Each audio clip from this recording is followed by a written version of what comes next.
Hi guys, welcome back to my YouTube channel. My name is Ego and this is Love Ego. So today is Friday and I am posting another DIY tutorial. And today's tutorial, since it's summer, I just decided that it would be nice to post a summery dress. And so today's tutorial is on how I made this white summery maxi dress that is shirred at the top and has a ruffled layer at the bottom, so it kind of has like 3 different layers. And I really like making dresses like this because sharing is one of those things that when you learn how to share fabric, it's a very easy way to give clothing shapes. It's also like very easy to do. It seemed a little complicated for me to learn when I first learned it, but it's actually pretty easy to do, and I hope like my explanation will make it easy for you to follow as well, so that we can go on and share as many outfits as we want. Okay, you guys, so I really hope you like this video. I definitely enjoyed making this dress and I enjoyed wearing it as well. So without much ado, let's just get straight into this tutorial. So I made this dress using about 2 yards of this white floral fabric. You're also going to need some matching thread. So I'm using white thread. You're going to need basic sewing things like scissors, pins, fabric chalk. You're also going to need some shirring thread for the top of the dress. That's like just basic elastic thread, and I'm using white because that will obviously not show up on the fabric at all, even though the shirring is going to be at the back. So this dress is basically made of 3 parts. You have the top shirred part, which will measure from your bust line to your waistline. You're also going to have a first tee. For the bottom part of the dress, we're going to have 2 tiers. The first top piece and then the bottom part, which is going to have ruffles. So these are the measurements that we'll need. We're going to so the top part, so the width of the top part is going to be 1.5 times the width of your bust. If your fabric is very light, then it may shear more, in which case like I usually suggest making it 2 times the bust, 2 times your bust width. The first tier is the same.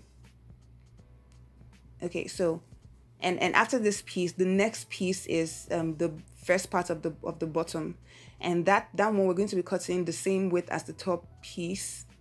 So the length can be measured based on how long or how short you want your dress to be. I wanted mine to be about 26 inches long, so I did that.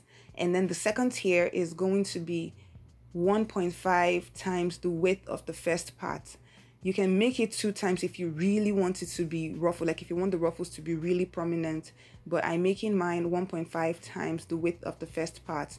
And I'm also cutting it to be 8 inches long on the side, on like lengthwise.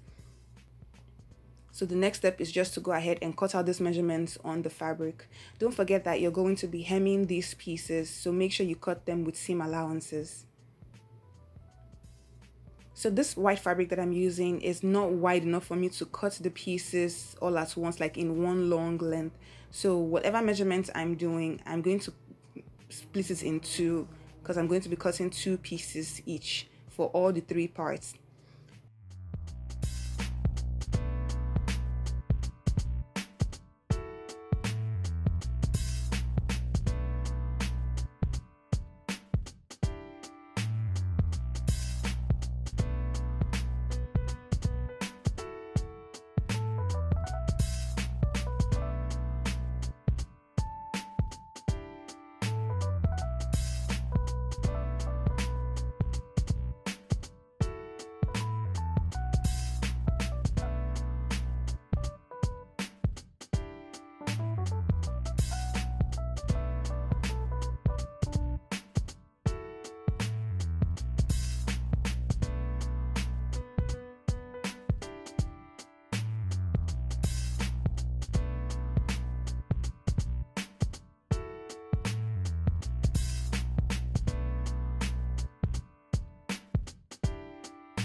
We're also going to need straps. So I also cut out 2 straps for the dress. The straps I'm using are 3 inches wide and 13 inches long, and that's because that's how long it measures from like the front of my chest line to the back of my chest line, all the way across my shoulders. So fold and iron them in half lengthwise, and then sew the edges right side facing each other. Then push the straps right sides out using your fingers or using the safety pin method. You should also iron them when you're done so they look finished and nice.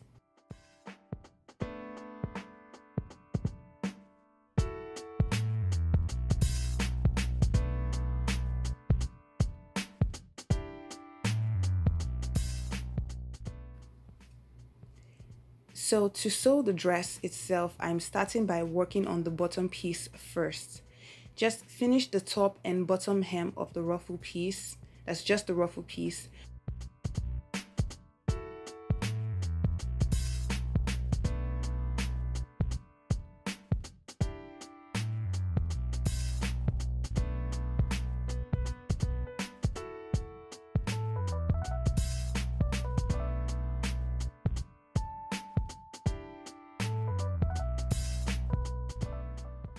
Then pin and sew down one side seam of both pieces, of the top tier and of the ruffle piece.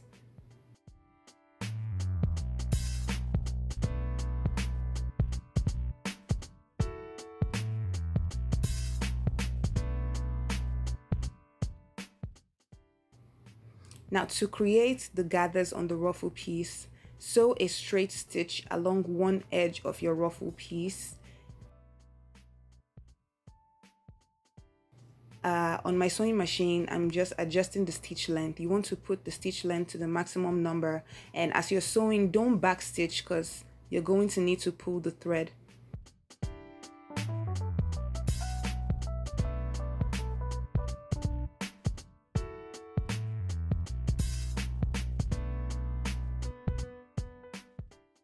So after you've sewn that long straight stitch, just pull one thread to gather the ruffle until it's the same width as the bottom hem of your dress. Just keep pulling and gather it until you're satisfied with the result and it fits perfectly as the same width as the other piece.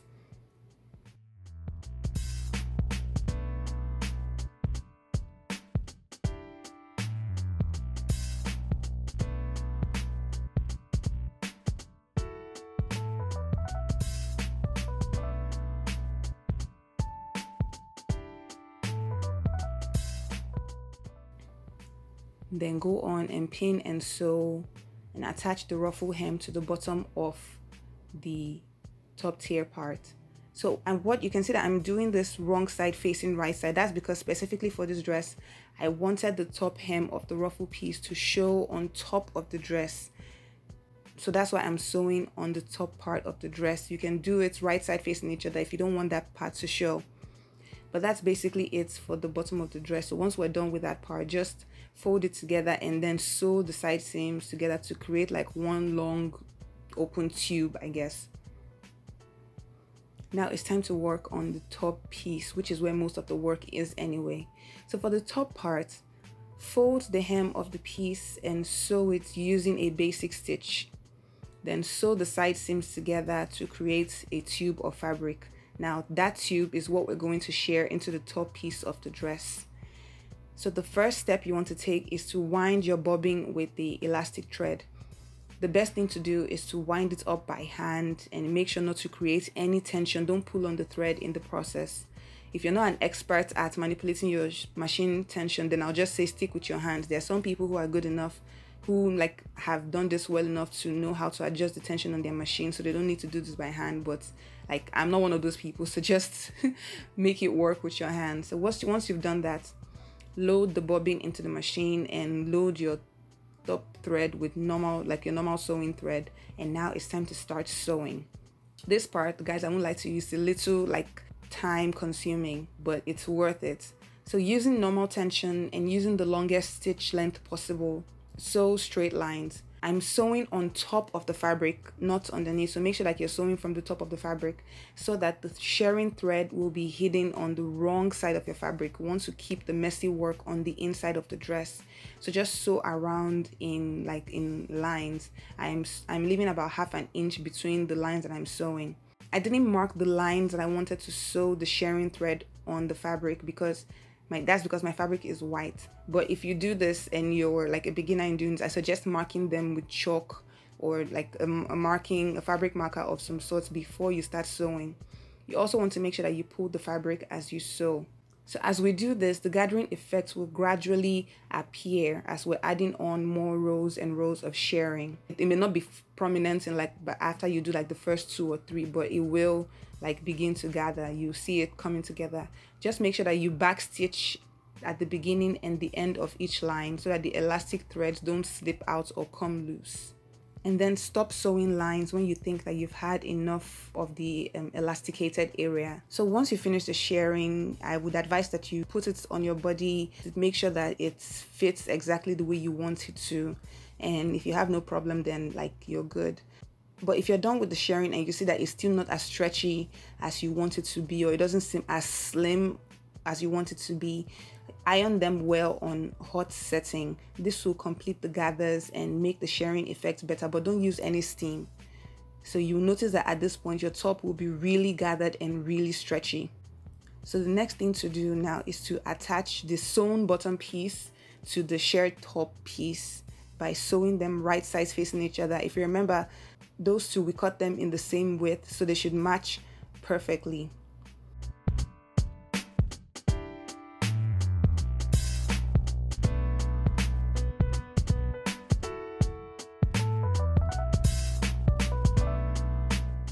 And then finally sew on your shoulder straps by first pinning the straps where you want them to go. I wanted mine to be about 9 inches apart on my chest, so I'm placing them at 4.5 inches away from the center of the top.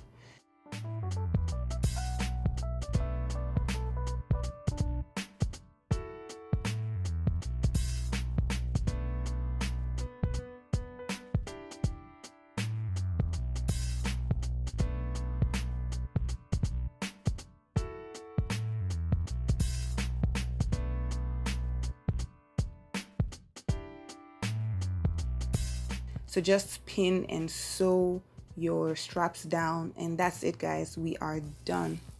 I really hope you liked this video. I hope you enjoyed the tutorial. I hope it was easy enough to follow, and if you like this video, if you like the dress, make sure you give it a thumbs up and let me know what you think in the comment section. Don't forget to subscribe guys. I really look forward to seeing you in my next video. Thank you so much for watching. Bye.